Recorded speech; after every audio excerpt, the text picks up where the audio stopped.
여러분 안녕하십니까. 9월 22일 월요일 오늘 찾아온 최장군 최지은의 정치본색 오전 10시 50분마다 찾아오는 시간이죠. 이 세 분과 함께 하도록 하겠습니다. 제가 소개를 좀 해드리도록 하죠.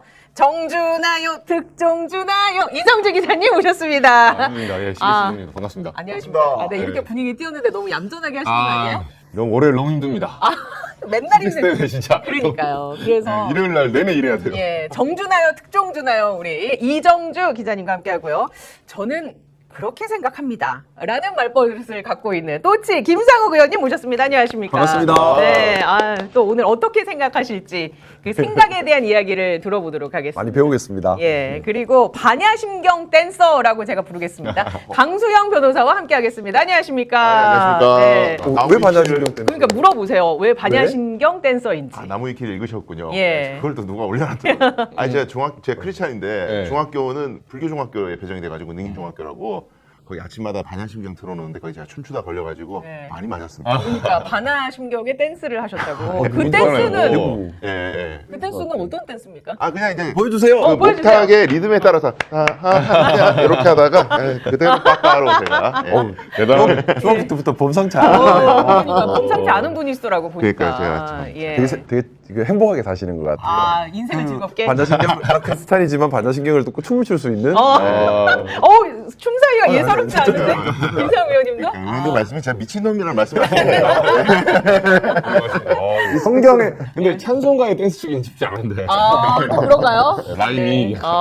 예. 아무튼 두 분은 고려대 출신이고 우리 이정주 기자님 연대 출신인데 고연전, 연고전에서 고려대가 승리했다는 소식이 들려오더군요. 아, 예, 네. 뭐 한 말씀 하실 말씀 없으십니까? 아니, 축하드립니다. 근데 고대가 다 좋은데 색깔이 국민의힘하고 비슷하더라고. 빨간색. 좀 달라요. 크림슬이에요. 크림슬. 어딘가 여기? 붉은색. 근데 흰색. 뭐 아니면 아니라고. 그래, 국민의힘 얘기부터 그러면 시작해 보도록 하죠. 국민의힘 어제 보수 텃밭 대구에서 반정부 장외 투쟁을 했는데 이 자리에서는 공당이 할 수 있는 말인가 싶을 정도로 막말들이 막 쏟아져 나왔습니다. 충격적인 얘기들이 나왔는데요. 국민의힘 장동혁 대표는 멈춰서 있는 이재명의 5개 재판을 올해 다시 시작해서 이재명을 끝내야 한다. 이런 얘기도 나왔고 저희가 지금 김민수 최고위원의 발언은 짧은 쇼트 영상으로 준비했는데 그 영상 함께 보시고 저희가 본격적으로 이야기 나눠보겠습니다. 이재명을 대통령이라 부르지 않습니다. 여러분은 이재명을 대통령이라 부르지 않습니다. 12개의 협의, 5개 재판, 6의 취지의 파기환송, 재판만 쏟게 된다면 당선 무효 아닙니까? 자유를 지키기 위해 극단주의는 악이 아니라고 했습니다. 대한민국 지키기 위해 기꺼이 극단을 택합시다. 싸울 준비 되셨습니까? 이길 준비 되셨습니까? 구호하겠습니다. 여기까지 보셨습니다. 극단하겠다네요. 그러니까 극단하겠다라는 걸 대놓고 얘기했어요. 저 이정주 기자님, 네. 김민수 저 아저씨 네. 어때요? 원래 저래요? 저도 실제로 궁금해요. 저분 만나보면 어떨까? 네. 그러니까 지금 그 국민의힘에 이제 지금 제가 보면 요새 보면 백상 예술대상 2명 정도 있거든요. 강동혁, 김민수. 연기를 미쳤다. 장난 아닙니다. 메소드 연기 장난 아니고. 예. 근데 저 두 분이 제가 뭐 옹호할 건 아니고 그만큼 이제 옹호란 측면이라 제가 출입 기자로서 쭉 지켜봤을 때 만나보면 그 바람보다 먼저 눕는. 그러니까 기회주의 그렇죠. 성향이 강하네요. 그렇죠. 오히려 저 사람을 이제 좀 더 명징하게 판단하려면 너 극우지, 너 태극기지 이렇게 하기보다는 예. 너 옛날에 안 그랬는데 지금 왜 그러지? 이런 질문을 던지는 게 좀 더 주요해요. 네, 그래야 그 다음 스텝을 알 수 있고. 그렇게 질문했을 때 예상 답변은 뭐가 있을까요? 그들이 얘기하는. 이 사람은 이제 김민수 지금 최고위원 같은 경우는 사실은 그 당에서 이제 이제 분당 쪽이잖아요. 성남 원래 당협위원장이었는데 네. 김은혜한테 지난번에 뺏기고 네. 맨날 뭐 나경원 그 캠프스 때 대변인하고 계속 국민의힘의 이제 특징이 한데 계속 팩만 당한 거예요. 일하고 어제도 뭐 예를 들면 집회하면 네. 김사곤도 예전에 이제 동원됐다면 아시겠지만 버스 한 대 빌리는데 120만 원, 150만 원 하거든요. 그 사람 밥 안 줍니까? 밥 챙기고 뭐 하면 한 대당 한 250 들어가요. 네. 그 한 대 해봤자 30명 탑니다. 30명, 40명. 그 400 모으려면 400명 모으려면 예. 그 곱하기 250에다가 10하면 되셔. 그러니까 한 번 동원되는데 사람 한 4, 500명 모이는 데만 해도 돈 1,000만 원씩 날라가요. 한 2,000씩. 근데 그걸 어떻게 감당해요? 김민수 최고도 계속 그걸 감당했었거든요. 근데 감당을 한 건 좋은데 감당하면 나중에 조광특위 돌려서 탈락. 보궐선거 나오면 탈락. 계속 찬밥동이 하다가 이 사람 나름대로는 제가 이제 내심을 추정해 보자면 안 되겠다. 나도 한번 억으로 가야겠다. 이게 뭐 정치에 갇히고 뭐고 나 필요 없다. 나도 떴을 때 전환길 윤호경 간다. 그래서 이번에 된 거예요. 그렇게까지 하고 싶은 이유가 뭘까요? 그러니까 그걸 의논을 해보신 분이 왜 그렇게까지 왜 하나요? 그렇게까지 아 해서 근데 저는 생각에 정치를 네. 한다면 자기 신념이 있고 방향성이 있고 소신이 있어야 정치를 시작을 하는 거지. 그게 완전 교과서적인 대답이에요. 아니 교과서가 아니고 당연히 예, 그렇죠. 교과서적인 대답이란 말씀 자체가 그게 원칙이어야 하고 당연히 그렇죠. 그래야 한다는 네. 얘기예요. 근데 지금 우리 이정주 기자님 말씀에 따르면 소신도 없고 신념도 없고 방향성도 없고 그냥 억으로만 끌 수 있으면 무슨 말이든 할 수 있고 춤도 추고 뭐든 하겠다는 그러니까. 거잖아요. 이게 무슨 정치예요? 이거는 무슨 연예인 그냥 그 연예인도 안 그래요. 이건 네. 말도 안 돼. 그냥 기회주의자인 거잖아. 그렇죠. 이런 사람이 뭘 하겠다는 거죠? 그러니까 뭐 정치적인 비전이나 이런 거는 그냥 이재명을 대통령이라 부르지 않는다. 아니, 정치를- 이런 게 정치 철학인 거죠. 이 사람의 정치 정치를 철학. 왜 하려고 하죠, 저 사람은? 그러니까 뭐 그냥 사업하던 사람이면 돈만 벌면 되지. 예. 이거 한다고 돈 생기는 것도 아니고. 그렇게 치면 왜? 국민의힘에 그렇게 왜 정치하려고 저렇게까지 하는 하려고 거지? 하지? 나경원은 왜 정치하려고 하는 겁니까? 지금 계속 싸우고 있거든요. 저 본사에서. 이해가 안 돼요. 왜 저렇게 왜 저렇게 살지? 왜? 왜 굳이? 그렇죠. 국민의힘 현역 의원 중에 왜 정치하냐고 물어봤을 때 똑부러진 대답하는 사람이 절반이라도 될까요? 자, 질문 많이 해봤는데요. 네. 다 피하더라고요. 그죠. 근데 그러니까 제가 그래서 그 얘기 많이 했잖아요. 저 국민의힘에 있을 때 두 가지 질문을 많이 했다고. 정치 왜 하시나요? 보수가 무언가요? 근데 정치 특히 이제 보수 당에서 정치를 한다면 보수는 무엇이다로 얘기할 수 있어야 되고 정치인이면 정치를 왜 한다고 얘기할 수 있어야 되는데 대부분 피하시더라고요. 대답을 제대로 못 들어봤어요. 그러니까요. 그게 제대로 저는 정말 대화를 하고 싶은데 예. 뭔가 좀 유의미하게 들은 내용이 잘 없어요. 그냥 기억나는 거 하나. 예. 국민의힘이 가는 길이 보수고 나머지는 좌파다 하는 거 얘기. 그렇죠. 뭐 다선 의원이 하신 거 한 번 말고는 뭐 기억나는 대화도 없고 다 도망다니고. 예. 그러니까 그럴 거면 정치 왜 하는지 모르겠어요. 그렇죠. 예. 나는 특히 돈 욕심 있으면 사업하세요. 사업하면 돈 많이 벌잖아. 그렇지. 이건 맞아. 왜 이런 짓을 해? 세금으로 월급 받는. 아니 그 현장에 직접 계시지 않았어요? 네, 그러니까 뭐 하는 건지 모르겠어요. 이들의 신념은 돈과 명예고 이들이 생각하는 보수는 반민주당이다. 이렇게 간단하게 정리가 되더라고요. 네. 그게 뭐예요, 그게? 그러니까. 어째 사람 많이 왔어요. 현장에 어제 계셨잖아요. 네, 어땠어요? 어제는 그 세이브 더 코리아라고 예전에 한 2월쯤에 윤석열 코리아. 구하겠다고 예. 세이브 코리아. 예, 그거 뭐 집회 때 송년보 목사가 주도했던 그 집회의 한 절반 정도 수준이었어요. 어제 숫자가 많이 생각보다는 적었고. 네네. 그다음에 깃발이 당협위원회 깃발들이 엄청 많았거든요. 예. 그러니까 전국에 있는 당협위원회를 다 총동원해서 온 결과입니다. 한 7만 명 정도라고 자기들은 주장하는데 네. 경찰안에 추산을 안 해가지고 예. 경찰 추산 인원이 없어요. 그러니까 근데 이제 특징이 재밌는 게 뭐냐면은 국민의힘이 이제 스텝이 너무 꼬이는 게 처음에 집회 시작할 때부터 구호를 제발 예. 윤호긴 이런 거 하지 말라. 네. 뭐 무슨 스탑 더 스틸, 뭐 부정선거 예. 이런 거 제발 하지 말고 딱 당에서 제공하는 팻말만 써라. 그래야 되겠어요. 네, 했는데 안 돼. 굉장히 그렇게 했어요. 네, 네. 제발 따라달라, 통제에 따라달라 했는데 안 되는 거예요. 구석구석 곳곳에 윤호개인 스탑 더 스틸 너무 많아. 부정선거 어쩌고. 예. 그러니까 그거와는 억지로 단절하면서 메시지를 이렇게 하고 싶었던 거예요. 오늘은 무조건 이재명 욕만 한다. 이재명 욕 외에는 아무것도 하지 마. 네. 뭐 윤석열 윤자도 꺼내지 마. 무조건 이재명 욕. 예. 이렇게 전략을 잡은 거예요. 그래서 연달아서 자꾸 이재명 욕만 계속하는 맞아요. 거지. 예. 근데 그러면 시민들의 반응이 중요할 거 아니에요. 네. 뭐 보수의 심장이고 뭐 일바 떨어진 배구에 갔는데 시민들이 지나가다가 이게 진짜 집회가 되려 그러면은 동대구에 유동인구 얼마나 많습니까? 지나가다가 사람들이 모여야 돼요. 근데 처음에 동원한 사람들 플러스 시민들이 3, 4, 5 모이고 그래 무슨 얘기하는지 들어보자 이런 움직임이 거의 없었어요. 대구 시민들도 외면했다는 얘기네요. 그러니까 왜 호응이 없냐면은 일단 1번 국민의힘이 너무 무능하고 그렇게 나쁜 민주당 그렇게 나쁜 이재명 대통령인데 너네들은 총선도 대판 깨지고 대선도 대판 깨지고 이 무능한 것들아 반성부터 해야지 와가지고 이재명용만 또 하면 지겹다 지겨워 이재명용만 몇 년째냐 도대체 보수 일반 시민분들의 네, 네, 심정이 네. 그런 거라는 보수 지지자들의 목소리예요 예. 이게 그리고 극우 쪽 그 부정선거 얘기하는 사람들은 네. 또 더한 게 아니 왜 메시지를 통제해 아니 윤석열 석방하자 이런 얘기를 해야지 자식들이 말이야 비겁하게 그래서 우재준 최고위원 네. 국회의원 같은 사람도 올라오면 막 배신자라고 욕도 하고 이런데 막 말려 막 하지 말라고 분열되면 안 돼 이런데 이제 메시지가 꼬이는 거예요 이재명 욕만 하자고 하기엔 에너지가 적어 세이브 코리아에 비해서 인원이 적다고 그랬잖아요 그러니까 이 장동혁도 머리가 너무 아픈 거예요 이거 사람을 모으려면은 윤호개인 쪽을 좀 품어야 되는데 아니 그러자니 중도 흡수가 안 되고 예. 근데 거기 모인 사람들은요 내년에 지방선거가 있으니까 눈치가 보이는 거예요 안 나오면 찍히거든 지방선거에서 조금이라도 공천받을 가능성이 있다 이런 사람들은 다 모여야 돼. 눈도장 찍어야 돼. 막 현역 의원도 많이 네. 오니까. 그래서 모인 거지 보수 집회로서의 파괴력이 전혀 없었다. 그렇게 평가해요. 그러니까 이 집회를 왜 했는지를 보면 이제 딱 네네. 보이는 거죠. 왜 한 것 같아요? 이 집회명 공식 명 자체는 지금 찾고 있는데. 아니, 공식 명칭이 중요한 그러니까 게 아니라 그거를 그 내세운 이유는 반 이재명 하겠다 아니, 이거잖아요. 그냥 그 장동혁 대표가 네. 이제 자기 세력 만들려고 하는 거예요. 자기 아, 세력 본인 세력 만들려고 만들려고 하는데 하는 거다. 그러니까 내가 당 대표야 이걸 좀 각인시키고 싶은 거예요. 내가 당 대표야 내 말 잘 들어.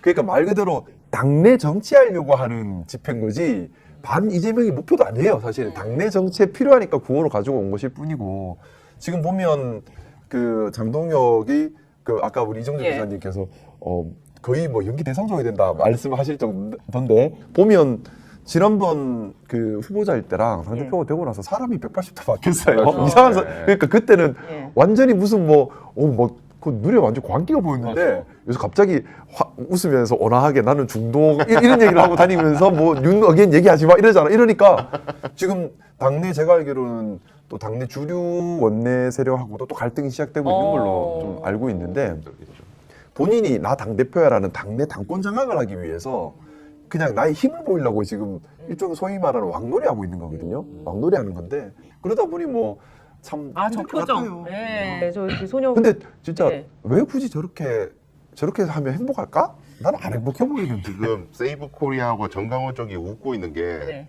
장동영 쪽에다 말이에요. 우리 없이 해보니까 어때? 사람 모이지. 근데 장동영 목표는 너네들 없어도 내가 이 정도 모을 수 있어. 약간 그 정치력을 이제 도모하기 위함인데 네. 웃고 있습니다. 세이브 코리아 정강원은. 네. 사람 실패하는 집회죠 사실상. 대구 시민들 반응도 없었다. 그러면 이제 파급력이나 확산력이나 이런 거는 이제 크지 않을 거다라고 보시는 거죠. 그렇죠. 조직을 동원한 거기 때문에 당 조직을 강제 동원한 사람들 많았으니까. 예. 예, 뭐 그나마도 안 간 사람들도 있다면서요. 예. 의원들 중에도 안 간 친한계 사람들. 쪽은 안 갔겠죠. 좀 들었어요. 근데 이제 지금 국민의힘 상황이 되게 녹록지가 않잖아요. 네. 그 통일교 입당한 것도 11만 명 이상 정도 그 명단이 나오고 있고 여러 가지 그때 표결에 해제 방해한 것으로 의심되는 그때 한 8명인가요? 그 의원들에 대한 조사도 계속 이루어질 것 같고 분위기가 안 좋으니까 사실 이걸 수습하기 위한 방안을 당 지도부에서는 내놔야 할 터인데 그것마저도 어떻게 그건 별로 될지 관심 없을 거예요. 그건 관심 없을 것이다. 이번 보시면 권선동 의원 구속 때도 예. 신경 안 쓰잖아요. 왜냐하면 장동혁 대표는 오로지 당을 장악하는 것만 관심이 있고 그럼 권선동 의원이 구속되는 건 본인 입장에서 좋은 거예요. 막을 이유가 없죠. 수사 계속되는 거 본인 입장에서 막을 이유가 없죠. 근데 이제 투쟁 동력으로 삼으면서 내부 단합력 명분으로 그러니까 이벤트로만 활용하려고 하는 것일 뿐이지 실질적으로 관련된 현역 의원들을 지켜주려고 하거나 친윤을 지켜줄 마음이 없는 거예요. 그러다 보니까 친윤들은 섭섭하죠. 그러니까는 우리가 잘못 뽑았다 당대표 이런 말 나오는 것이고 그러니까 철저하게 다들 자기 개선만 하고 있는 거예요. 장동훈 대표는 내가 당대표로서 당을 장악하고 싶은 욕심 하나 예. 오로지 그것밖에 없고 나머지는 이제 수사 대상된 사람들은 야 이거 우리 좀 풀어줘. 이쪽에서는 야 너가 준 거야 우리가 주도권을 잡아. 이 당내 주도권 싸움하고 있는 거예요. 바보들. 그 당내 주도권 싸움이 어떤 식으로 흘러갈 거라고 전망하십니까? 뭐 분위기가. 이렇게 지저분하게 갈 텐데 이제 뭐 보는 것도 재미는 있는데 근데 뭐 저 생각에는 결국에는 장동혁 대표가 쉽지 않을 거다. 장동혁 대표 왜냐면은 지금 색깔이 불분명해졌어요. 이제 그 통일교 12만이 됐잖아요. 신천지에 또 정광훈 목사에 네. 또 일부 강성 그 좀 그쪽이랑 예. 다 합치면 얼마가 될까요? 추정이에요. 추정인데 12만 플러스 하면 얼추 한 20만 정도로 예를 들어 가정을 한다면 한 셋 중에 한 명꼴은 완전히 이쪽에 있는 사람들이거든요. 통제가 안 되는 사람들이에요. 그럼 이 사람들은 반장동력이 될 수밖에 없겠죠. 당원들이. 그리고 원내 국민의힘 특징이 원내 국회의원들이 지방 지역 조직을 체계적으로 장악하고 관리하고 있는 게 아주 강해요. 그립감이 강한 게 특징인데 그러면 원내 의원들이 지금처럼 장동혁 대표가 본인 1인 독주 체제를 만들려고 하면 당연히 저항하겠죠.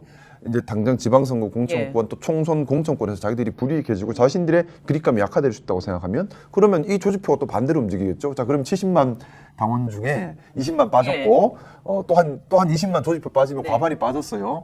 기반이 없는 거죠. 원내 기반이 약해지고 당원들 지지 안 하면 어디 가서요. 그러니까 지금 상당히 이래도 못하고 저래도 못하는 상황에 빠져버렸다. 라는 자기 욕심 때문에 자기 입장이 곤란하게 스스로 만들어버렸다. 네. 저는 좀 그렇게 봅니다. 취재기자로서 덧붙이실 말씀 있습니까? 지금 국민의힘 상황에 대해서 어떻게 보고 계시는지. 지금 장동혁 대표의 이 대구 장애 집회, 전화 싹 한번 돌려보니까 한 3가지 정도 포인트 나오는데, 첫 번째는 왜 대구였는가, 스타트가. 이 부분하고, 두 번째는, 주말 직전에 데이터베이스가 털렸어요. 그렇죠. 예, 압수수색에서. 예, 예. 예. 이게 사실 들어놓아서 막았었거든요. 그래서 이제 일각에서는 이게 결국은 안 되어로 내준 거냐, 아, 내준 거냐, 들어놓는다는 게 여러 가지가 있거든요. 그럼 그 전에 어떻게 막았습니까?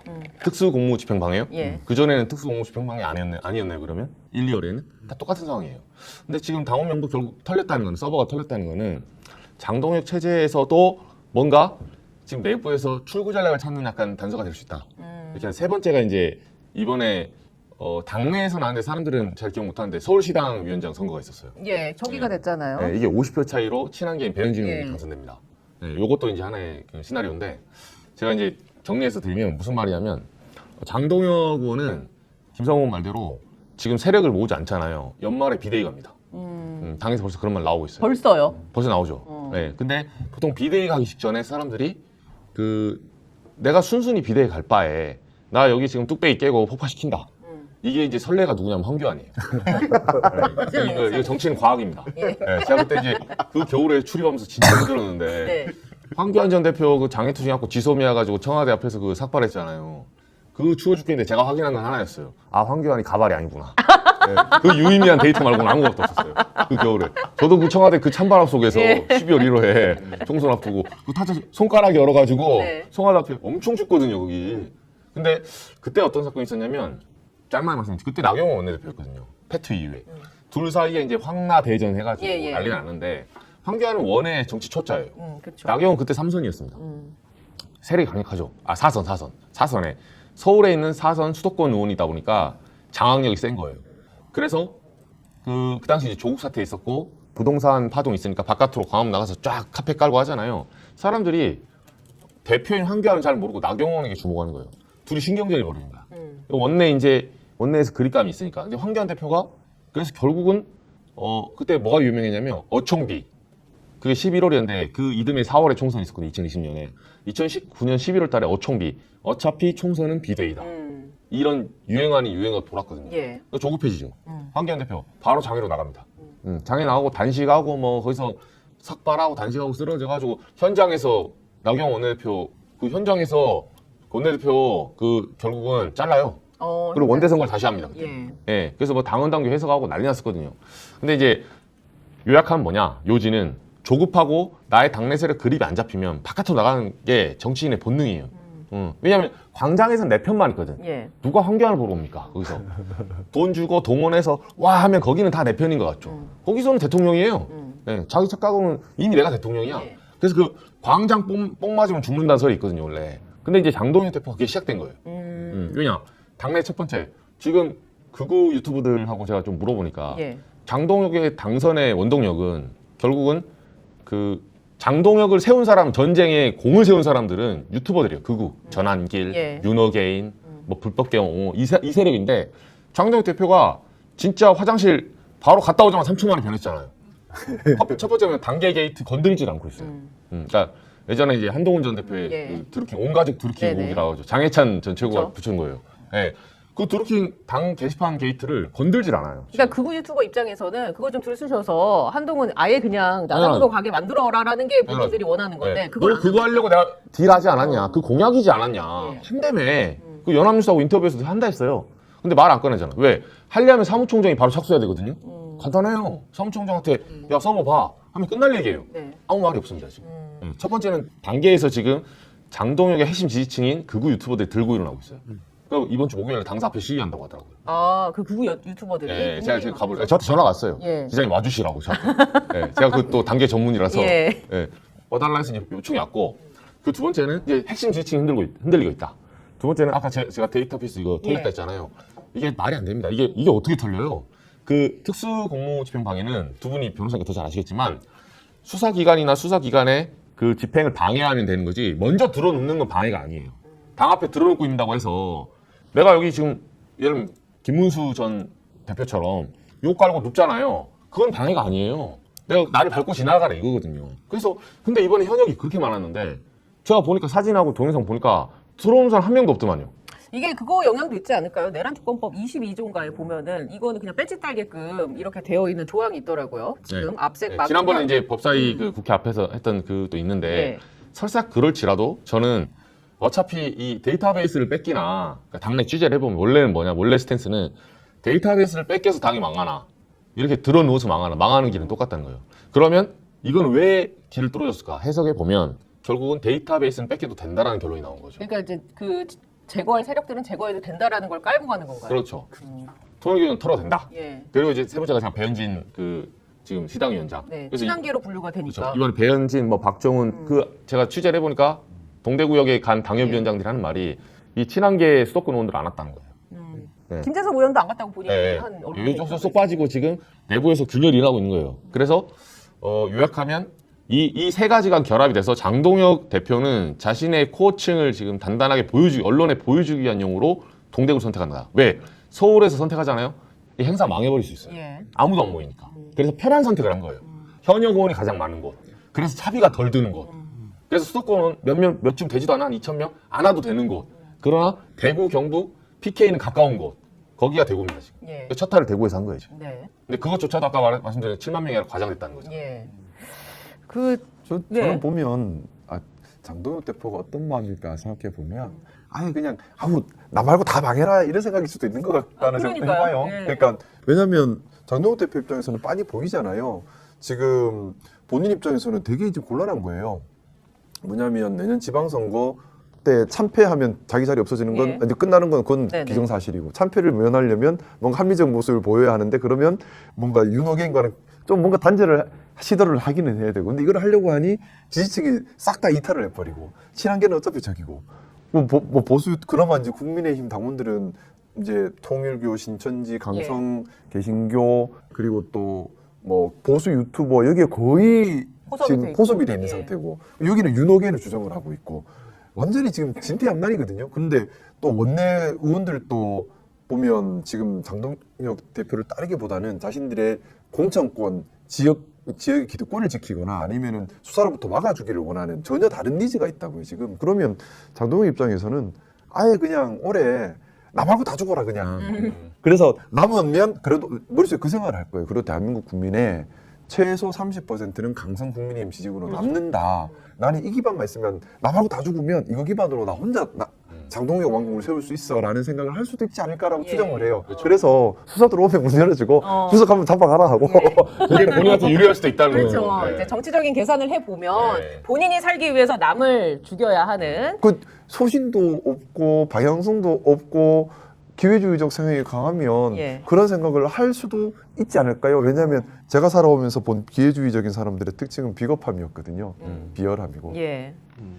그러니까 방금 말씀하시는 장동혁의 처지가 약간 외통수에 몰린 것 같이 느껴지기도 하잖아요. 근데 자기가 생각하는 이 상황에서 빠져가는 묘수, 그러니까 극우 쪽 뭐 윤석열 어게인 뭐 부정선거론 이런 것도 안 하고 또 중도를 약간의 합리적인 중도까지 포섭하면서 나갈 수 있는 탈출구가 어딘가.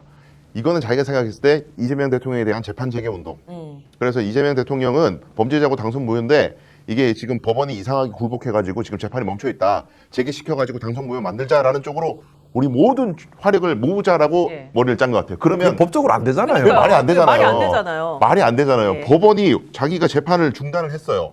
서울고등이 변론기를 안 잡고 추정 결정을 했어요. 근데 국회가 나서가지고 재판 다시 해 목소리 낸다고 산 것도 아니고 예. 자기들이 지금 입 밖에 계속 말하고 닳도록 얘기하는 사건분리 위반. 그렇죠. 본인들 논리라면 그게 사건분리 위반이고 헌법 그리고 위반이에요. 그런 식으로 사법부를 압박하는 걸 수도 있잖아요. 맨날 그러니까요. 내세운 논리가 민주당이 사법부 압박한다. 그러니까요. 이런 표현 쓰는데 지금 하고 있는 거 보면 국민의힘이 사법부를 압박하고 있는 거죠. 그렇죠. 대놓고. 입법으로도 안 돼요. 그렇죠. 자기들을 예. 의석수 가지고 어떤 법도 통과 못 시킵니다. 그런 정치적 구호만 가지고 이걸 야팍하게 돌파하겠다. 알겠습니다. 수가 있다는 생각이 듭니다. 변호사님 그렇게 국민의힘 저 장동혁이 얘기하는 게 법적으로 불가능하지 않아요? 안 되죠. 그죠? 예. 안 되는 거 알면서 하는 거죠. 예. 그러니까. 일반 국민들도 그 정도 수준은 다 아실 것 같은데 그 네. 메시지를 이제 대외적으로 내놓으니까 선동구호라는 거죠. 예. 그러니까. 근데 좀 세를 모으는. 저는 다행이다 생각이 든 것이 대구 한복판에서 했는데도 아까 우리 변호사님 네. 말씀 주셨던 것처럼 대구 시민들께서 에이그 하고 지나가지 참여하거나 힘을 실어주지 않는다는 거 네.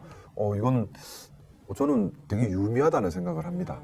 왜냐하면 지금 저도 창문여자 사진 봤는데 그렇게 많지도 않고요. 네. 방역별로 300명, 200명씩 다 동원하라 했잖아요. 그것만 다 동원돼도 저거보다 많아야 되거든요. 동원도 잘 안 된 거예요. 달리 말하면 대구 시민들은 거의 관심이 없었다는 얘기니까. 그러면 이거는 좀 유미한 변화가 아닌가라는 생각을 좀 해봤습니다. 네. 언제까지 이제 보수의 텃밭으로 대구가 계속 남을지 이 기회를 또 민주당이 좀 놓치지 않았으면 좋겠다라는 생각도 가져봅니다. 우리가 좀 잘해야 돼요. 우리가 더 잘해야 돼. 근데 제가 들어보니까 장동현 대표에 대해서 이제 참석자들한테 당협위원회 전화를 좀 돌려봤거든요. 그 얘기를 하더라고요.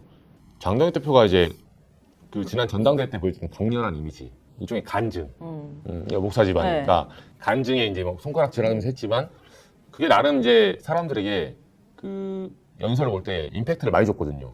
그러니까 행동 심리학 이런 거 보면 사람들은 이 사람의 내용보다는 애티튜드와 말투에서 바디랭귀지를 느끼는 게 한 70% 되는데 거기서 보이는 어떤 퍼포먼스가 있었어요. 근데 이번에 이제 참석자들 한 말이 무슨 말을 하냐면 간증을 2번, 3번 한다고 간증이 됩니까?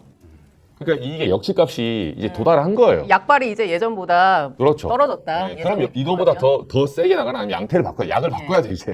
네, 이제는 이 약을 안 먹힌다. 컨텐츠가 없다는 거죠? 네. 근데 내용도 없고 똑같이 이제 소리 지르고 그렇죠. 그런 식의 간증을 하니까 어떤 한 모 당협위원장 저한테 그 재밌는 표현을 쓰더라고요. 말하자면 이런 걸 했을 때는 가장 중요한 게 간증을 이제 2번, 3번 못 한다는 말은 휠체어에서 일어서는 것도 한 번이지 그걸 2번 일어서서 기적이라고 하면 사이비도 최소한의 노력을 한다. 그러니까 그 간증의 기적도 퍼포먼스를 뭔가 좀 세련되게 좀 생각을 하면서 노력을 하면서 예. 와야 되는데 네. 단순해요. 단순하니까 감흥이 없었다고 하더라고요. 현장에서 똑같은 그거를 지금 얘기를 해도 예. 전당대회 때 했던 만큼 효과가 안 나오고 있는 거예요. 알겠습니다. 이제 장동혁 얘기는 이제 국민의힘 얘기는 이것으로 조금 마무리를 하고 다음 이슈도 있어서 좀 넘어가 볼게요. 심우정 전 검찰총장 특검에 소환돼서 17시간 넘게 조사를 받고 오늘 새벽 귀가를 했습니다. 조사 내용 그때 말이 많았었죠. 윤석열이 구속 취소가 되는데 왜 검찰총장 불복 절차를 밟지 않냐. 그 경위가 무엇이냐. 거기에 플러스 12.3 개엄 당시에 검사 파견한 거 이거 논의한 거 아니냐. 이런 지금 내용으로 조사를 받았습니다. 일단은 진술 거부권을 썼다는 얘기는 안 들려오고 있습니다. 그 이야기는 그 안에 들어가서 심우정 총장이 어느 정도를 불었을까요? 그러니까 이거 지금 수사가 우리가 정확하게 봐야 되는 게 오전 10시에 출석을 해가지고 집에 나오는 검찰에서 나오는 시간이 새벽 3시 반 정도였다고 하는데 실제로는 조사는 10시 정도에 끝이 났고 5시간 반 동안 10시부터 새벽 3시 반까지는 조서 열람을 했다는 거예요. 그 말은 무슨 의미냐면은 조서 열람이 5시간 반, 그 새벽 피곤한 시간까지 공무원도 아무도 집에도 못 가고 변호사도 집에 못 가는 상황에서 그렇게 했다는 거는 엄청 예민하게 조사 결과를 면밀하게 살펴봤다는 거고요. 토시 하나, 이렇게 했으면 불리하지 않을까? 이거 진술 바꿀까? 변호사하고 계속 상의하는 게 5시간 넘게 걸렸다는 건 굉장히 치열하게 다퉜다는 거예요. 자기 논리를. 인정하지 않고. 수사를 길게 한 게 아니라 네. 본인이 검토를 길게 한 거예요. 근데 지금 신분이 피고발인 신분 아닌가요? 그렇죠. 그게 피의자인데 네. 그 신분에서 변호사와 함께 내가 지금 진술한 걸 인쇄를 해준단 말이에요. 네. 오전 10시부터 밤 10시까지 12시간 조사한 게 문답 인쇄된 상태로 도장이 안 찍힌 상태로 인쇄해서 준다는 거죠. 그럼 읽어보면서 아니 이렇게 진술 안 했는데 왜 이렇게 돼 있어요? 고쳐주세요. 뭐 이런 작업을 하는데 5시간 반이 걸렸다는 건 실질적으로는 자기가 말한 대로 잘 적혀 있어요. 잘 적혀 있는데 다시 이렇게 리뷰를 해보니까 야 이거 좀 무리할 것 같은데? 그럼 변호사가 옆에서 이렇게 고치시죠. 이렇게 해서 고치는 그 작업을 엄청 오래 했다는 거는 자기가 반성하거나 뭔가 사실대로 이실직고 했으면 그런 태도가 잘 안 나옵니다. 금방 끝나요. 근데 엄청 싸우고 있고 내가 이렇게 하면 불리할까를 재고 있기 때문에 오래 걸리는 거예요. 근데 변호사님 방금 전에요. 너무 귀여우셨어요. 이렇게 너무 귀여움 귀여우셨어요. 담당입니다. 귀여움 귀여움 담당. 막내입니다 제가 의외로. 네, 귀여움 담당입니다. 근데 그때 정말 이상하긴 했습니다. 그 즉시항고도 포기를 하면서 내부에서도 이거 항고해야 된다라는 목소리도 있었잖아요. 당연하죠. 근데 그거를 묵살하고 본인이 위헌의 소지가 있다라고 이렇게 결정을 내렸는데 네. 본인이 헌법재판관은 아니지 않습니까? 그러니까 이 이야기 할 때마다 이게 논리가 없이 예전 판례 하나 끌고 와가지고 계속 똑같은 얘기가 반복되는데 단어가 어렵다 보니까 사람들이 잘 이해를 못해요. 위헌이 나왔던 그 결정이 구속집행 정지 결정에 대해서 즉시항고를 했을 때 이거를 즉시항고를 인정하는 거는 헌법에 위반된다라고 판결한 적이 있습니다. 근데 말이 되게 어렵잖아요. 쉽게 제가 설명해 드리면 구속이 돼 있는데 갑자기 아버지가 돌아가셨어요. 3일 정도는 장례를 치러야 돼요. 그때 신청하는 게 구속 정지 신청이에요. 잠깐 홀드해달라. 한 3일 정도 내가 상만 치료 올 테니까 3일 정도 멈춰주세요라고 신청을 했어요. 근데 거기에 대해서 검찰이 즉시 항고를 신청해. 법원이 받아준 거예요. 그거. 그래, 아버지 돌아가셨으니까 잘 갔다 와. 결정했는데 검사가 그 즉시 항고를 해. 근데 즉시 항고의 즉시자가 어떤 의미냐면은 즉시 항고를 하자마자 법원의 그 결정이 무력화돼요. 그 말은 다시 쉽게 말씀드리면 상가집 갔다 와 했는데 검사가 즉시 항고 하자마자 다시 들어와. 안 돼. 다시 갇혀 있어. 그럼 즉시 항고를 판단할 때까지 들어가 있어야 돼요, 이 사람. 예. 즉시 항고 아무리 빨리 해도 일주일 정도 걸리거든요, 본 그러니까요. 판단. 네. 아버지 3일 장례가 끝나요. 그러니까 즉시 항고만 하면 나중에 검사가 즉시 항고한 게 맞다 틀리다 판단할 것도 없이 무조건 이 구속 집행 정지를 막는 효과가 생겨버리는 거예요. 검사의 손에 의해서. 예. 이거 위헌이다, 안 돼. 이거는 구속 집행 정지 제도 자체를 완전히 무기력하게 만드는 거야. 라고 해서 위헌이라고 결정이 난 거예요. 근데 구속 취소라는 거는 그거하고 차원이 달라요. 그냥 아예 돌려보낸 거잖아요. 예, 그러니까 검사가 생각했을 때 구속 취소 사유가 없다. 이건 잘못된 거예요, 판사님. 이거 그대로 풀어줬다가 도망갈 수도 네. 있어요. 구속 취소라는 거는 사후에 뭐 구속 기간이 사실 보니까 만료가 됐더라. 야, 끝났는데 이 사람? 종국적인 판단이에요. 잠깐 갔다 오라가 아니에요. 종국적으로 풀어주는 결정이라고요. 이거에 대해서는 스탑 시켜야죠, 검사가.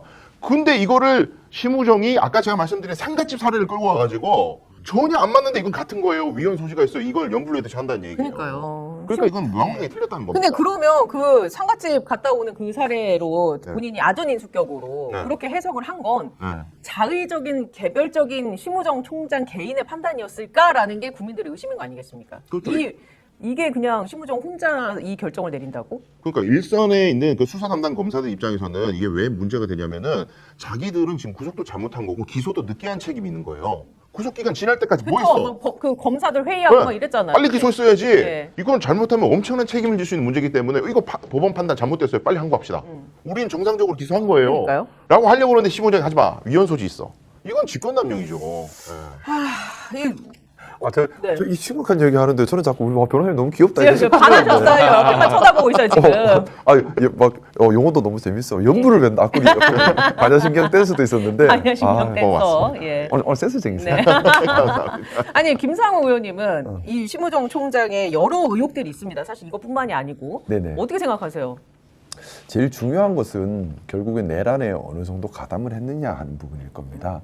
그게 제일 중요한 타격점이고 우리가 제일 관심 가져야 되는 부분이고 상식적으로 생각했을 때에 아마 추정입니다만 윤석열의 내란 기획에 상당히 깊이 관여가 되어 있을 수밖에 없다는 생각을 해요. 왜냐하면 윤석열의 권력 기반이 검찰이었고 그 검찰의 검찰총장인데 검찰총장 임명 과정도 여러 가지 의혹에 휩싸여 있습니다. 원래는 그렇죠. 여러 보도들에 의하면은 형사 피의자가 될 뻔했는데 도리어 총장이 됐다 이런 보도들이 많이 나왔었잖아요. 도리어 뭐 총장 후보자가 없는 것도 아닌데 굳이 그렇게 무리해서 윤석열이 늘 했던 얘기가 그런 거지 않습니까? 좀 모자란 사람, 그 자리에 못 갈 사람을 특별히 그 자리에 앉혀주면 충성을 다한다. 근데 본인이 윤석열이 가장 중요하게 생각했던 검찰 조직의 수장을 그 자리에 가기 힘들다고 여러 사람들의 평이 있고 형사적으로 문제 의혹이 있는 사람을 굳이 앉혀서 내란까지 끌고 갔고 그러면 저는 파면 팔수록 뭔가 많이 나올 꼭지점이 될 수도 있겠다라는 생각을 좀 해요. 근데 이거는 뭐가 있을지를 이제 수사를 해봐야겠죠. 예. 그 취재 뒷이야기 같은 거 좀 들으신 거 없어요? 심우정 관련해서 그러니까 심우정 총장 의심 가는 거는 상당히 많습니다. 지금 네. 여러 가지가. 크게 보면 이 취재는 해보면 크게 보면 두 가지 파트가 있어요. 그러니까 가장 핵심적으로 사람들이 사후에 의심한 것 중에 하나가 검찰총장이 비하폰을 갖고 있었어요. 이건 사실 구속 취소 3월 8일 날 할 때도 아무도 몰랐습니다. 예. 의심은 했었죠. 의심은 했었고 비하폰을 지금까지 갖고 있던 검찰총장 저는 처음 들어왔어요. 검찰총장이 비화폰을 가지고 있어요. 비하폰을 가질 수 있는 위치가 아닙니다. 예. 그걸 왜 두고 있어요? 일개 법무부 외청의 장 수준에서 비하폰을 본인이 왜 갖고 있습니까? 뭐 특수 비밀 업무를 해야 돼요? 네. 그러니까 뭐 그건 국정원장 했구나. 정도는 오케이. 네. 예, 국정원장은 그 비하폰에 원래 권한이 있죠. 예. 정보를 받기 때문에. 실제 정보위원장하고 비하폰으로 통화를 하고. 근데 검찰총장이 이상하잖아요. 근데 심우정 총장이 이 문제가 처음 불거질 때부터 당연하지만 자기 입으로 그 얘기 한 적 한 번도 없습니다. 예, 수사 통해서 나온 거예요, 이거. 그리고 이번에 이제 비하폰도 당연히 수사 대상에 들어갔지만 두 번째는 이 지금 모든 그림에 오케스트라의 꼭대기엔 누가 있는가? 그러니까요. 지금 그게 궁금한 거고. 이게 제일 이제 궁금한데 시나리오로 보면 누가 있을 것 예, 같아요? 시나리오. 궁금해요. 저희 이제 취재진이 따라가고 검찰 쪽에서 의심한 사람은 네. 이번에 이제 나왔던 그 이제 대부 갓파더 그러니까 정상면 총장 예, 여기까지 이제 타고 올라가야 되는 거예요. 그러니까 저는 그 얘기도 들었는데 김주현 민정수석도 그러니까 가능성이 있다. 김주현 민정수석 위에 정상면 총장이 있다는 거예요. 정확히 말하면 이 전체를 총괄하는 사람은 왜냐하면 이걸 지휘해서 김주현 민정수석이 최대치의 그 끝단에는 이득을 봤다. 거기로 풀리지 않은 의혹들이 있어요. 여기 민정실이 나중에 윤석열이 처음부터 있던 것도 아니고 나중에 끝단에 이제 부활됐거든요. 그러니까 거기까지 다 발본색원을 해야 되는 거예요. 그렇죠. 그렇죠. 예. 오히려 김주현에서 끝나면 낫겠다라는 세력이 있을 수도 있거든요. 꼬리 자르기 형식으로. 뿌리 자르기가 되면 안 돼요. 늘 하는 말이지만 발본색원에서 뿌리를 뽑아야지. 예. 근데 거기까지 올라가는 거예요. 네, 그래서 이제 검찰이나 이제 취재원들 취재를 해보면 그림을 이제 넓게 보고 가는 거죠 지금 사실은 취재원들이 말해준 거는 기자들한테 거기까지 보면 안 된다. 물론 이건 가정이지만, 그죠, 추정이니 다만. 그다음에 이렇게 그림 그려놓고 지금 수사를 하다 보면 예. 나오거든요. 근데 심우정 총장에 대해서도 처음에는 비아폰 소통한 거 아니야? 이런 문제제가 있었을 때 다들 소설이했어요. 초반에 무슨 검찰총장이 그런 강 큰 짓을 하겠냐? 예. 강 큰 짓 합니다 지금 보면. 그래서 요거까지 이제 우리가 이 추정의 범위에 넣고 수사를 한번 해볼 필요가 있다. 그래서 취재원이나 이제 검찰청 얘기 나온 거고 저는 이제 이 오케스트라의 이 작동 원리를 보면 타이밍과 논리가 기가 막힙니다. 그래서 의심을 한 거예요. 조희대 대법원장 사실 이번에 뭐 여러 가지 이슈들이 좀 예, 있었는데. 그리고 이제 뭐 제보나 뭐 여러 과정의 문제는 있지만 이게 엄밀히 말하면 과정은 또 과정대로 책임질 사람 책임지면 되지만 저는 달을 가리켰을 때 달이 없어지면 안 돼요. 손가락은 잘못 가르칠 예. 수 있죠. 그것대로 책임지면 되는 건데 본질은 달을 가리키고 있다는 거예요. 대법원장이 이런 진짜 초유의 사태가 났는데 단 한마디가 없습니다. 예. 예. 형사소송법 66조를 틀어가지고 판사가 나를 때려 바꾸거든요. 자기가 입법기관입니까? 법에 나와 있는 걸 왜 자기가 틀어서 풀어줍니까? 근데 그걸 풀었는데 이제 푸니까 그러면 두 번째 허들이 있는 거예요. 즉 시한고를 할 수 있는 거예요. 그래서 상급심이 한번 판단을 받아보자. 선회하자면 지기현 판사는 그런 조언을 받았을 수도 있어요. 예. 이제 여러 설 중에 하나가 누군가에게 이 오케스트라 중에 PD게임, 죄수의 딜레마처럼 방을 가둬놓고 따로따로 연락을 한 거야. 지판사 고민되지. 이거 그냥 시간으로 해. 1심조. 네, 그리고 이거는 원래 피고인이 이익으로 가는 거야. 법의 정신을 라틴 넘버 쓰면서 이게 날로 된 게 잘못된 거지. 그러면 뭐 잘못됐으면 검찰이 알아서 반발하겠지. 그렇죠. 이렇게 이제 자네가 직원한테는 풀어줘도 자네가 그렇게 얘기할 풀어주고 건데. 그럼 저는 혹시 나가면 어떡합니까? 아니 네가 풀어주면 직시한고 한다니까. 그러니까. 그러니까 어차피 너는 명분도 네. 챙기고 실력 챙길 수 맞아요. 있어라고 네. 할 수 있을 가능성이 있었다. 그러니까 저도 그렇게 멘트를 주고 칸막이 치는 거예요. 예. 그 다음에 딱 넘어가잖아요. 심우정한테 비아폰으로 전화해요. 야, 지기현이가 그거 취소했다. 풀어줘. 즉시한고 포기해. 그럼 딱딱 떨어지죠. 이게 오케스트라로 여러 명의 의사타진을 시간차 공격을 하지 않으면 나올 수가 없는 시나리오예요. 그 위치에 있을 법한 사람이 이제 민정수석과 정상명 전 김수까지는 검찰총장의 이제 합리적으로 의심되는 네. 사람으로 나왔고 왜냐면 그러니까. 민정수석은 비아폰을 가질 수 있으니까. 그 비아폰 까보면 그 뭔가 또 막 나오겠네요. 이건 통신 기록 이제 내용까지는 안 나오는데 진술을 통해서 그 시간대와 만약에 비아폰 서버를 확보했기 때문에 그 당시에 몇 통화했는지 이걸 한번 다 따져볼 필요가 있고 예. 사실 이 사람들 지금 이름 거론된 사람은 저는 그래 봐요. 좀 억울할 수도 있겠지만 본인들은 냉정히 말해서 만약에 이번에 이 파동에서 뭐 4인 해동원이 낭설이다 어쩌다 좀 예. 억울하잖아요. 핸드폰을 제출하세요 그러면. 그렇지. 예, 그래서 그 기간만 좀 보자고요. 네. 통화 안 했으면 끝날 얘기입니다. 그러니까요. 예, 근데 조희대 대법원장 아니 뭐 좀 시원하게 한번 핸드폰 제출하시고 예. 예, 굳이 내용까지 포렌식 안 할 테니까 통화 기록이라도 예, 이번에 거론된 사람 다 뭐 김충식 씨 예. 예를 들면 억울하다면 정말 억울하다면 말로 할 게 아니라 물론 이게 이제 어떻게 보면 좀 근거 없는 의혹을 제기한 거는 제기했다면 그거는 의혹 제기한 사람 책임져야 될 부분이고 근데 여기에 집중해서 끝날 문제가 아니란 그렇죠. 거예요. 그러면 이 사람을 완벽하게 엎어치게 하려면 휴대폰 그렇죠. 제출해서 내용 내면 더 완벽하게 그러니까요. 찍어 누를 수 있잖아요. 예. 왜 못 냅니까? 못 내는 거예요. 더 큰 소리 낼 수 있죠. 그렇죠. 핸드폰 내고 이거 봐라 아무것도 네. 없지 않느냐. 제가 할수 만약에 있는데. 조희대 대법원장이었으면 내 1년치 보러가 내줬을 거예요. 내가 진짜 떳떳하다면. 그러면 완전히 상황을 장악해 버리죠. 그러니까요. 왜 못 낼까요, 근데? 왜 못 낼까요? 전 사실 그게 궁금해요. 진짜로 전화를 했는지 안 했는지가. 아니 그리고 그렇게 좀 대놓고 물어봤을 때 속 시원하게 아니다 이런 것도 아니잖아요. 그러니까 입장도 뭔가 애매모호하게 그러니까요. 하고 이런 경우에는 사실 뭐 법원이 사회에 앞으로 나서는 경우는 드물지만 지금 이례적이잖아요. 그렇죠. 사상 초유의 대법원장을 의심하고 사법부를 흔든다며요. 사상 초유 아닙니까 말 그대로. 예. 사상 초유니까 사상 초유에 맞게 기자회견 한번 시원하게 해주세요. 제가 물어볼게요. 네, 30분만 합시다 진짜. 네, 문장 하나하나 물어볼 테니까. 예. 그 지점에서 제가 제일 궁금한 게 지기현이라는 사람이 법원 최초로 날짜와 시간 개념을 섞어가지고 날이 아니라 시간 단위로 계산을 해서 구속기간이 만료됐다고 하는 그 결정 있잖아요. 그 결정이 직위원이 기상천외한 논리를 개발한 것처럼 많이 알려졌지만 사실 그게 아니고 한 15년 전쯤부터 원래 사법연수원 시절부터 그게 유명한 떡밥이었어요. 이 피의자의 권익을 보호하기 위해서는 시간 순으로 해석해야 되는 거 아니냐라는 일설이 있었어요. 학계에서 이미. 그래서 싸웠어 막. 교수들끼리 이론적으로 그럴 수 있죠. 싸웠어요. 맞아요. 학계에서 논쟁이 옛날에 있었는데 지금은 잊혀졌어요. 왜냐하면 실무에서 한 번도 그렇게 해준 적이 없기 때문에 학계에서는 떠들 수 있어요. 법이 잘못됐다고. 그럼 법을 고쳐야 되는 문제인 거지. 법은 그대로잖아요. 그런 상황에서 직위원에게는 표준은 결정을 해야 되는데 무슨 명분이 있어야 될 거 아니에요. 결정문 다 기자들한테 나가는데 뭐라도 써야 될 거 아니에요. 거기서 소스를 누군가가 주지 않았을까. 요거 어때? 요거 한 10년 전부터 유명한 떡밥인데 요거 적어가지고 하면 어때?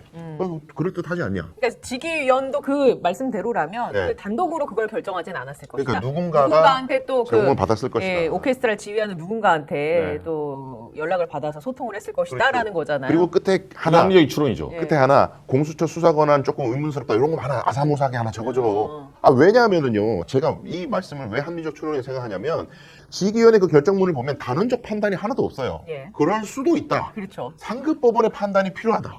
이런 취지예요.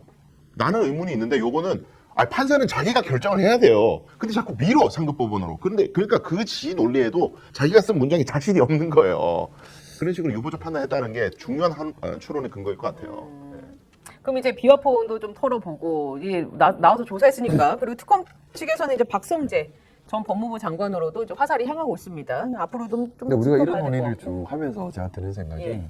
이래서 전담재판부가 필요한 거예요. 맞습니다. 지금 보세요. 우리가 지금 이 내란 재판 하는데 그냥 우리의 그냥 추정이긴 하지만 온갖 사람들이 입을 다 대고 온갖 작업이 다 동원이 되고 그리고 뭐 말도 안 되는 법리가 나오고 이렇게 해서 무슨 공신력 있는 재판이 진행이 되겠어요. 이 중요한 재판에 참 그리고 뭐 재판부도 공신력 있게 구성됐다라고 생각할 수도. 근데 네. 이게 어떤 사건이에요? 우리 국민들 전체가 위험할 뻔한 사건이고 나라가 무너질 뻔한 사건인데 또 그 추운 겨울에 우리 국민들께서 맞아요. 거리에서 벌벌 떨면서 네. 겨우겨우 여기까지 끌고 온 사건인데 그냥 시험만 통과해서 판사된 한 분이 왔다 갔다 함 때문에 수백만 수천만 국민들께서 고생하신 게 그냥 한꺼번에 좌지우지된다는 게 너무 비상식적이지 않아요? 맞습니다. 좀 예. 공신력 있는 재판부 예. 필요하다는 생각을 그냥 말씀을 드리면서 자연스럽게 한 번 더 하게 되는 것 같습니다. 그게 이제 상식적으로 상식적으로, 연결되는 거죠. 상식적으로. 진짜 국민의 그냥 좀 상식 공정한 수준에. 그러니까 편파적인 재판이 예. 아니라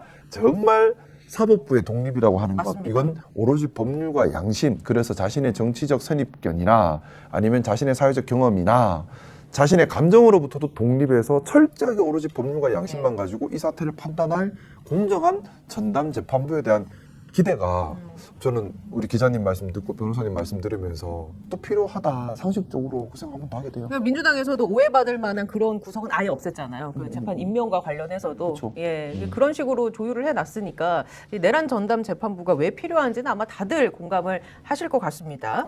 근데 예. 정말 그래요. 우리 뭐 변호사님 계시지만 사법부의 독립이라는 것은요.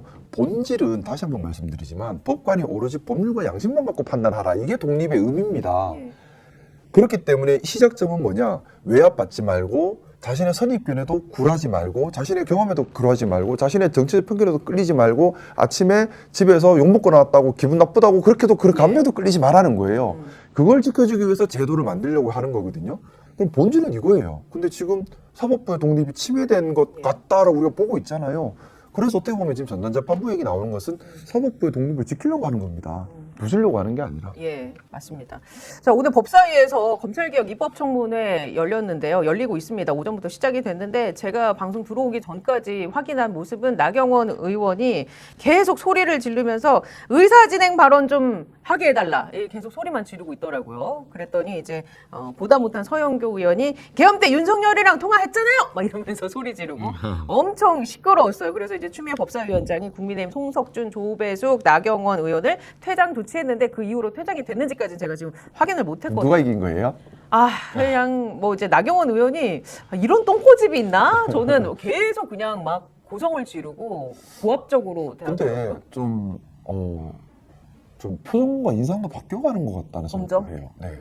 어떻게 바뀌어갑니까? 그거는 이제 보시는 분 따라 법적인 판단에 맡기겠습니다. 아니, 세상이 뭐 그럴 수도 있으니까.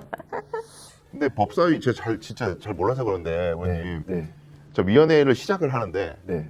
의사진행 발언이라는 게 일단 위원장이 시작하고 나서 하는 거 아니에요? 일단 위원장님이 시작을 해야 되고 또 위원장님이 허락을 해줘야 할 수 있는 그러니까요. 거죠. 근데 시작하기 전에 의사진행 발언을 하자고 지금 소리 지르는 것 같더라고요. 제가 어제 들어보니까 아. 오디오가 하도 물려갖고 무슨 예, 말인지 맞아요. 모르겠는데 추미애 법사위원장이 그냥 나는 내 갈 길을 가겠다 하고 이제 계속 이제 진행을 하긴 했는데 계속 거기에 이제 나경원 의원이 소리를 지르면서 이제 방해를 했습니다. 그래서 이제 퇴장 조치를 내렸는데 방해하려고 들어왔는 거. 그렇죠. 약간 그런 목적이 있겠죠. 그쵸. 그러니까 이게 진행을 전혀 못 시키게끔 네. 본인이 본인 정치하려고 들어온 것 같은데 그러니까요. 그게 사실 본인들 지지자층에도 소구를 할까요? 그런 전략들이?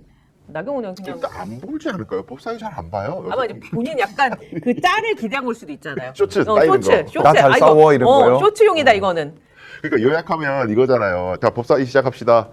하기 전에 의사진행 발언 좀 합시다. 어허이, 뭐 시작도 안 했는데 무슨 의사진행이야. 기다려요. 위원장의 지휘를 기다려. 지금 소리 질렀어요, 지금?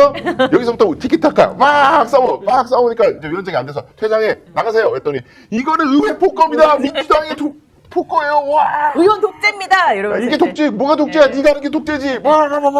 그 옆에서 이제 너무 잘한다. 개헌 때 통과했어요, 안 했어요? 서영교 의원이. 아이고, 답답해. 답답합니다. 근데 오늘 이제 입법청문회에서 다루는 내용 중에 아마 관심사는 그 관본권 띠지요. 이게 분실이 됐는데 최재형 검사가 얼마 전에 그 한 보도에 따르면 내부 메신저 내용이 공개가 돼서요. 게시판에. 네, 맞습니다. 글의 요지는 그러니까 자신은 현금 띠지랑 비닐 포장 등의 그 원형 보전을 분명 지시를 했다. 어머, 자기만 살라고 또 그렇게 그러니까 하는 근데 거. 담당 수사관이 업무 처리 책임감 없어, 규정을 정말. 제대로 지키지 못해서 이걸 분실한 거다 했더니 이제 또 수사관들은 이게 말이 되느냐라면서 이제 반박 댓글 달고 막 이랬거든요. 왜 다 이렇게 비겁해요? 뭐 또 책임지는 사람 하나도 없고 다 터지고 그러니까. 하면 난 아니래. 왜 밑에 그러는 사람 겁니까? 잘못이래. 예. 아우 진짜. 이 사안은 어떻게 보고 계세요? 일단 이정주 기자님 혹시 말씀하실 거 있으신가요? 이분은 지금 이제 이프로스에 그 글을 올렸는데 이게 지금 검찰은 수사 검사는 자기는 원형 보존을 지시했다. 지시했는데 네. 결국은 본인은 지시를 했고 그 다음에 어디를 거쳤는데 나중에 띠지가 상실했잖아요. 압수의 잘못이다 이렇게 얘기하고 그렇죠. 있고 그래서 그러니까 결국은 이게 떠넘기기 하고 있는 거예요. 근데 이제 수사관들은 당연히 그 지난번에 이제 국회 법사위 나왔을 때도 막 욕설 써서 막 예. 대응하는 실수가 있었는데 이 사람들이 지금 좀 걸려든 것 같아요. 예. 검사들은 사실은 그러니까 법 쪽에 지금 내부 물어보면 법사위 사람들 물어보면 수사관들은 여기서 이렇게 하면 빠져나갈 거라고 이미 내부에서 입을 좀 맞추고 왔는데 어느 정도 언지를 받은 거예요. 너네 잘못이 아니야. 너네 하급 직원이니까. 근데 막상 딱 판이 펼쳐지니까 수사 대상은 이제 수사관들이 된 거죠 지금. 사실 본인들은 선회하자면 기억이 안 날 수도 있어요. 왜냐면 띠지라는 게 원형 보존 이렇게 정확하게 지시하지 않으면 예를 들면 하다가 이건 그냥 뭐 빼도 되겠네 이렇게 생각할 수도 있거든요. 수백 개를 하다 보면. 예. 근데 확실한 거는 원형 보존을 확실하게 하라고 검사가 딱 찍어주면 예. 그거를 쉽게 뗄 수 있는 사람이 몇 명이 되겠어요. 그리고 이 사건이 그냥 사건도 아니고 지금 한국은행 건진법사 관련된 그 사건인데 결국 현찰 다발 이걸 어떻게 보통 사건처럼 처리를 하겠냐고요. 이게 상식적으로 맞지 않는 얘기. 그래서 이제 수사관들의 주장은 그게 그렇게 중요한 증거물이었다면 단순한 지시 정도가 아니라 이게 현금과는 별도로 압수 목록, 압수 조서에도 개별 압수 물건으로 잡았어야 하는 거 아니냐라는 댓글들이 달렸거든요. 그러니까 이거 얼마나 코미디인지 정리를 해보면은 자 이게 관본권이라는 게 띠지에 돈도 묶여 있고 비닐에도 쌓여 있고 스티커도 붙여져 있어요. 근데 이 수사관 얘기가 돈을 세야 된대. 그래서 그걸 뜯었어 비닐을. 뜯고 스티커도 제거하고 비닐도 제거하고 띠지도 풀었어. 현금을 샜네요. 그러고는 그걸 다시 원형 보존 지시가 내려왔는데도 불구하고 현금만 남아 있고 나머지는 없다는 거예요. 그래서 나중에 문제 제기를 하니까 원형 보존 지시라는 게 그 있던 그대로 비닐까지 쌓아야 된다는 의미인지 저는 업무 매뉴얼이 없었기 때문에 몰랐습니다. 이런 취지로 내부 메시지가 네. 지금 나왔더라고요. 근데 검사는 원형 보존 지시했으면 자식들하고 비닐이고 뭐고 다 원래 네가 압수 물건 그대로 원형을 보존해야지. 포장까지 해놔야지. 왜 포장을 벗겨놓고 그럼 어디 갔어 그럼 포장은 이런 식으로 검사들이 화를 내고 있는 겁니다 예. 지금. 그런데 이게 그러면서 이제 아까 수사관들의 반발은 야 검사 네가 비닐 그렇게 중요하다고 생각했으면 비닐도 목록에 적어놨어야지 앞 목록에 스티커도 적어놨어야지 띠지도 적어놨어야지. 근데 이거 수사관들의 의견과 모두가 저는 납득이 안 돼요. 양쪽 다. 관본권이 다 비상식적이에요. 예, 관본권이 비리에 쌓여 있고 한국은행 어쩌고 적혀 그렇죠. 있는데 아니 그냥 비닐봉지가 아니잖아요. 정보가 많아. 뭐가 적혀 있다고요. 엄청 크게. 근데 그걸 어디다 갖다 버리냐고 껍데기를. 운영보전 지시가 내렸는데도 불구하고 업무 매뉴얼이 없어서 비닐은 어디 간지 버렸다? 이게 말이 압수 목록이 없으니까 비닐은 버려도 된다고 생각했다? 어디 뭐 거멍봉다리입니까 그게? 말도 안 되는 얘기를 하고 있어. 예, 저는 다 짜고 치는 것 같아요. 전부 다 짜고 치는 거예요. 이거 그냥 한편에 제가 봤을 때는 그 수사관과 뭐 위에 검사와의 뭐 예. 혹은 상급 직원과의 대화도 전부 알리바이 만들려는 느낌이 강하게 들고 그러면 짜고 친다라는 얘기는 뭔가 숨길 게 있으니까 짜고 친다라는 얘기를 하시는 그렇죠. 아니 자기들 말대로 현금을 세기 위해서 모든 거를 일시적으로 풀었다면은 봉지나 띠지나 이 모든 거를 폐기했던 기억은 있어야 될 거 아니에요. 아, 그렇지. 그냥 어디 쓰레기통에 버린 것 같다라는 네. 기억. 그 압수계가 어디 시장통에 있어요? 예. 아니 자기네들 사무실에 있잖아요. 근데 그 비닐이 어디 갖다 버렸는지조차 말을 안 하잖아요. 제가 보기에는 그 버리라는 어떤 암묵적 지시가 있었기 때문에 버린 부분만 유독 기억이 안 나는 거예요. 돈 센 기억은 있어. 네. 버린 기억은 안 나요. 비닐봉지를. 선택적으로 잊어버린 거죠. 그 네, 그러니까 기억만. 그거는 선택적 기억은 항상 뭔가 지시가 있었기 때문이에요. 아, 정말 이거 뭐 김상우 의원님 비정상적이다. 말이 안 되잖아요. 다 수사관 말도 말이 안 예. 되고 검사도 말이 안 되고 아니 수사를 처음에도 그렇게는 안 하겠다. 아. 이상해요. 예. 이상해. 그리고 이 돈이 사실 2018년 원래 이제 완전 별건 수사로 들어갔거든요. 2018년 당시에 이제 지방선거 앞두고 이제 건진법사 이거 수사를 하다가 돈을 찾은 거는 이제 5천만 원 감독권을 건진법사한테 그 집에서 찾았는데 압수색을 해서 막상 보니까 띠지에는 2022년 이렇게 이제 써 있으니까 날짜가 안 맞는 거예요. 예. 근데 이 사람들은 2018년을 엮고 싶은 거죠. 네. 전 정권. 그러니까 띠지를 예. 분실해야만이 얘기가 맞는 거예요 지금. 그러니까 수사의 앞뒤를 맞추려면 논리적으로 우리가 단순히 지금 이제 띠지가 분실했다 안 했다 이 문제도 있지만 만약에 검찰 지금 이제 여기 그 최 검사나 최재형 검사나 이 지금 검찰 담당하는 남부지검 검사들 입장에서 띠지를 분실했을 때 본인이 손해를 봐요. 분실했을까요? 근데 지금 잘 보세요. 띠지를 분실하니까 수사에 도움이 되거든. 결과적으로 최대 수혜자는 지금 여기 수사를 담당했던 검사들이에요. 이건 찾을 수 없는 거고 찾지 못하면 돈을 갖다가 그냥 2018년 이 돈으로 거기로 실부해서 묶으면 돼요 사실. 근데 이게 뒤늦게 드러나서 지금 문제가 된 거지. 그래요. 사실은 그 방향으로 가려고 했다 이런 추정이 가능하죠. 그 중요한 단독도 나왔잖아요. 돈을 세다 보니까 풀었고 그 다음에 어떻게 된지 모르겠다가 기존 입장이었는데 건진법사가 검찰에 출석해가지고 요 감봉권의 현금이 3,300만 원인 걸 확인한다고 자필 서명을 3,300네. 쓸 때 사진이 찍혔잖아요. 그래 맞아요. 그 사진에 그대로 있어요. 감봉권이 비닐과 스티커 다 붙여져 있어. 그건 돈 센 이유니까 매수를 확인했을 거 아니에요. 돈 세고 난 다음에도 다시 밀봉이 됐다는 거예요. 그거는. 아니면 저 지금 됐네. 네, 저 사진 자체로 추정을 할 수 있지 않을까요? 그냥 한 묶음에 몇 메다로 추측을 하면 그걸 풀지 않고도. 아 근데 이제 셌다는 거죠. 자기는 어쨌든 그렇죠. 개수를 했다는 거죠. 개수할 때 풀었다는 거잖아요. 예. 굳이 그걸 저 사람이 매수를 확인하고 확인하면 쓰잖아요. 그렇죠. 몇 장이라고. 네. 그거는 논리적으로 봤을 때 개수하고 나서 몇 장이니까 확인해 보세요. 우리가 개수했을 때 이거예요. 건진이 셌을 때도 이거 맞네요. 그래서 쓴 거예요. 예. 그리고 다시 묶여 있잖아요. 예. 근데 무슨 돈 세대가 없어졌어. 이걸 설명해야죠, 검찰은.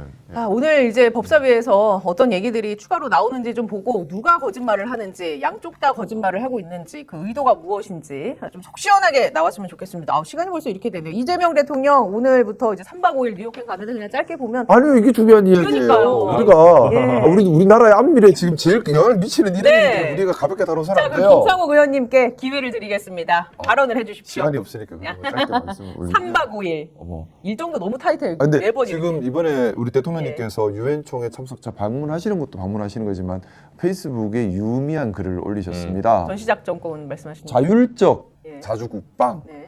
처음 쓰는 표현이에요. 예전에 우리 고 노무현 대통령이 쓰실 때도 협력적 자주국방이었거든요.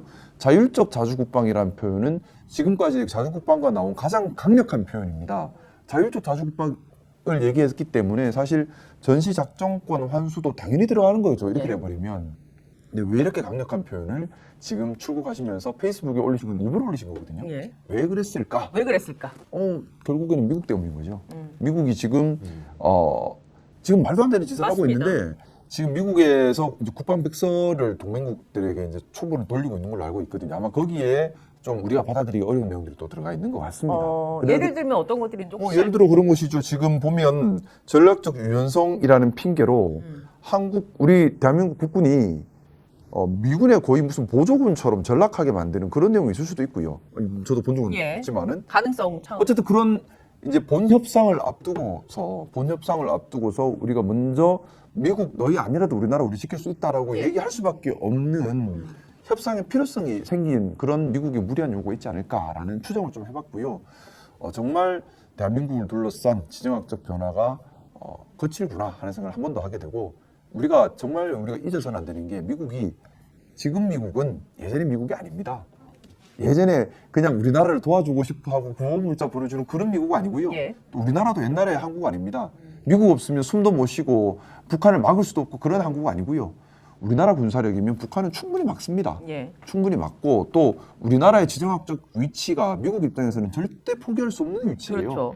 우리가 좀 더 자존감을 가지고 자신감을 가지고 오로지 국익과 국민을 지키는 마음만으로 현명하게 대응을 해야 된다는 생각을 합니다. 그러니까 이제 정말 말씀하신 것처럼 K 뭐 여러 가지 K자가 붙으면 요새는 자부심을 많이 느끼지 않습니까? 자주국방은 어떻게 보면 진짜 우리나라가 한 나라로서 제대로 살아내기 위한 하나의 방법일 수 있는데 지금 이걸 가지고 자꾸 뭘 근데 트럼프는 예. 지금 이상한 짓을 하는 거예요. 마치 멱살 잡고 이게 무슨 강도도 아니고 맞아요. 강도죠. 다 내놔라 하는데 근데 거기다 두고 이제 성일종 국방위원장이 한미동맹을 깨자는 말로밖에는 해석할 수 없다. 북한은 결정적으로 비대칭 전력인 핵무기를 가지고 있는데 한미동맹 없이 어떻게 북한의 핵을 막느냐라는 또 취지로. 행복이 아니 1인 1은 예. 조심해요. 저는 이거 봤을 때 네. 아까 그리고 하나만 그 박정훈 의원은 대구 집회 갔답니다. 예. 김재석 의원 안 갔고. 네, 김재석 의원은 안 갔고. 박정훈은 예. 간 걸로. 네, 페이스북 정정을 하고. 네. 예. 그 지금 이제 유엔 총회 참석 전에 그 오늘 아침에 이제 메시지 나왔잖아요. 김정은. 이제 트럼프에 대해서 좋은 추억을 갖고 있다. 네. 네, 그리고 현재 북미나 에이펙 이제 미중 대화 이런 분위기를 보면 이재명 대통령이 지금 이 타이밍에 이 메시지를 올린 거는 나름의 보관이 있는 것 같아요. 지금 사실 이제 동북아에서 그 대결 구도가 예. 윤석열 때 단 한 걸음도 전진을 못했거든요. 일단 어떤 식으로 시도를 해야 되는데 한미일에 그냥 몰빵해버린 바람에 한미일에 몰빵하는 건 좋은데 한미일 동맹을 공고히 하는 거는 그 다음 스텝을 위한 그 사전 단계예요. 이걸 공고히 해놓고 그 다음에 풀어나가려는 건데 아무것도 안 했었거든요. 예. 근데 지금 트럼프와의 우리 현재 상호관세 문제도 결정이 안 됐고 사실 제가 이제 대통령실 좀 취재를 해보니까 관세 협상이 정말 만만치 않다. 분위기는 만만치 않은 건 맞아요. 예. 다만 오히려 이제 그 흘러나오는 말 중에는 팁은 그런 얘기는 있더라고요. 조지아에 있는 뭐 현대차 공장이나 예. 이런 거보다는 우리가 지금 삼성이나 하이닉스가 반도체가 살아나고 있잖아요. 반도체 같은 경우는 미국 현지 생산이 불가능해요. 그리고 대만 TSMC랑 그 동아시아에 한국 빼면 전 세계 이 물량을 감당할 수가 없습니다. 오히려 그래서 반도체 관세는 지금 막판에 상무부랑 협상을 할 수 있는 좀 우리 쪽에서는 베팅할 수 있는 영역 중에 하나예요. 근데 또 트럼프는 약품이랑 반도체 관세 더 매길 수도 있다라는 식으로 얘기했어요. 그 부분이잖아요. 그러니까 예. 그거는 예를 들면 이제 물품상 그렇게 본다는 거예요. 자동차는 먹이겠다 먹이면 우리가 다음 카드가 없어요. 아. 왜냐하면 미 현지에서도 생산이 되기 때문에 이건 우리 쪽에서는 결국 수출하는 물건에 대해서 관세가 매겨지는 거지 자국 내에서는 관세가 안 매겨지거든요. 그래서 결국은 바다를 건너서 거기 통관 절차를 거쳐야 되는데 반도체 같은 경우는 미국 땅에서 반도체가 못 나옵니다. 공장이 하나도 없어요. 현지 공장에서는. 그렇기 때문에 만약에 관세를 매기겠다면 때로는 협상 전략으로 반도체는 관세 맞겠다라고 하는 것도 나쁘지 않다는 거죠. 때려라 그러면. 예. 우리는 수출 안 할게. 비싼 채로. 그렇게 하면 사실 미국 입장에서는 반도체를 구할 수 있는 길이 없어요. 이걸 협상 레버리지로 이용할 필요가 있다는 거죠. 오히려 벼랑끝 전술로 봤을 때는. 예. 이제 그것과 그리고 사실 이 문제는 왜 상호관세랑 연동이 있다고 보냐면 이제 내부에 취재를 해보면 주한미군 문제는 사실 이렇게 해석된 문제를 이재명 대통령이 처음 꺼낸 거예요. 예. 왜냐? 미국은 결국은 동맹관계 특히 한국군에 대해서는 투트랙을 지지했었는데 그게 뭐냐? 동맹관계로 우리가 사실 무상 임대를 해주고 있잖아요. 평택. 사실상 저거는 영구 임대로 떠있는 항공모함과 마찬가지예요. 굉장히 헐값에 그냥 갖고 가고 있거든요. 근데 외국 군대가 와서 주둔하면서 중국의 턱 밑에서 항공모함을 지금 상시적으로 띄워놓은 건데 이 역할을 우리가 중국과 굉장히 불편한 관계를 감수하면서 해주고 있는 거예요. 사실상. 근데 요거를 동맹을 해주면 경제적 호의 관계를 줬다니까요. 그동안은. 내가 너 군대 예. 주둔하는 거 사실 이게 주권국가에서 용납이 안 되는 소리예요. 외국 군대 가서 우리나라 군대는 왜 미국 캘리포니아 없어요? 그러면. 역으로 왔을 때. 동맹인데. 네, 동맹이면 상호동맹이라며요. 우리도 항공 파병해야죠. 근데 미국은 어떤 군대도 자국에 단 한 걸음도 못 오게 하거든요. 당연하죠. 그게 이제 힘에 올리긴 한데 그동안에 한미동맹이 혈맹이라고 유지됐던 원리 중에 하나는 속칭 말해서 군대 주둔은 우리가 자존심 상하지만 좀 시혜법권상 봐주더라도 경제적 측면에서는 우리에게 페이버를 줬다는 거예요. 그게 딜이 됐거든요. 예. 근데 지금 두 개 다 때리잖아요. 네. 주한미군도 우리가 전략화 시켜서 예. 나중에 전쟁 나면 우리가 양안관계 문제로 대만을 뺄 수도 있고 일본을 뺄 수도 있는 거야. 주일미군, 결국은 주한미군 합쳐서 전략 기동대를 만든다는 소리는 일본에서 훈련하다가 하면 일본 떼고 옵니까? 일본군이 상륙한다는 소리예요, 그게. 결국은. 예. 그 삼각동맹은 양안관계 주일미군, 주한미군이 같이 갔다가 나중에 후퇴하거나 전략으로 이동할 때는 일본군하고 한반도에서 자연스럽게 들어오는 거예요. 우리가 그걸 용인해줘야 되는데 우리 현재 체제에서 그게 불가능하죠. 예. 근데 그런 군사 문제를 봐주면 경제 문제가 좀 페이버 주거나 예. 경제를 쪼으려면 냉정히 말해서 주한미군 나가야 되는 거죠. 계산을 그렇게 해야 되는 건데 지금 두 개를 다 때리니까 예. 협상 전략으로는 이 얘기가 이제 몇 달 전부터 계속 나왔던 거예요. 주한미군 문제도 그러면 예. 그렇게 나온다면 우리는 페이버를 못 받으니까 그럼 계산을 처음부터 계산서를 처음부터 써야 된다. 이런 얘기 나온 거죠. 적어도 협상용으로는. 그 이재명 대통령이 적시에 이 아젠다를 잘 던진 것이다. 잘 던졌죠. 네. 정말 근데 잘 던졌죠. 미국이 어떻게 나오는지 좀 궁금하네요. 아니, 그러니까 네. 국민의힘이 제가 성의적으로 답이 예. 없다고 생각하는 게 그러면 물어볼게요. 자, 지금 관세도 때리고 있고 주한미군 때리고 있죠. 송영철 의원님 어떻게 하자고요, 그래서. 매 맞는 것만 좋아하는 네, 거야 그러니까 그러면? 둘 다 두드려 맞다는 거예요? 그러니까. 둘 다 아무 대안도 내지 않고 예. 맞으면 뭐라 해? 왜 맞고 왔냐? 왜 관세 15%못 내렸냐? 왜 25% 맞고 있냐? 본인이 대안을 내보세요, 그러면. 그러니까. 이거 어떻게 풀어나갈지. 예. 맞으면 또 맞는다고 막 뭐라고 하고 본인 대안이 없으면서.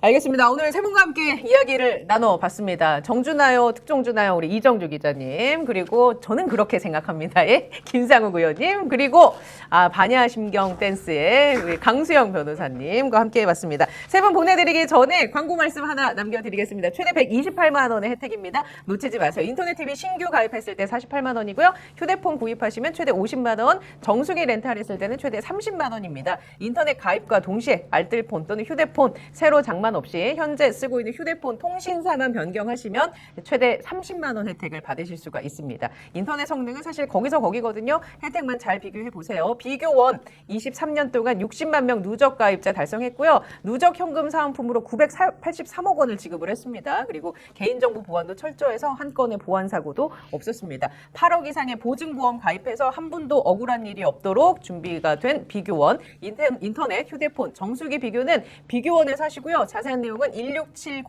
1670-2571번 통해서 상담을 받으시거나 네이버에 비교원 검색하시고 상담 신청하시면 되겠습니다. 스펙스 보고 전화했다고 하시면 비밀 혜택 더 드린다고 하니까요. 문의 많이 해주시고요.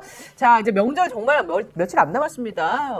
다들 고생이 많으실 텐데 귀한 분에게 드릴 명절 선물 세트 스픽스몰에서 구매하시기를 적극적으로 추천해 드리겠습니다. 건강기능식품, 우리 한우, 수산물, 과일 이렇게 뭐 아주 다양한 상품들이 많이 있습니다. 스픽스 몰을 통해서 풍성한 추석 맞이하시면 좋겠습니다. 공동구매 사이트로 거듭나고 있어요. 스픽스몰 여러분의 응원과 격려가 아주 큰 힘이 된다는 것 기억해 주시기 바랍니다. 자, 저희는 여기에서 인사드리겠습니다. 오늘 시청해 주신 여러분 고맙습니다. 고맙습니다.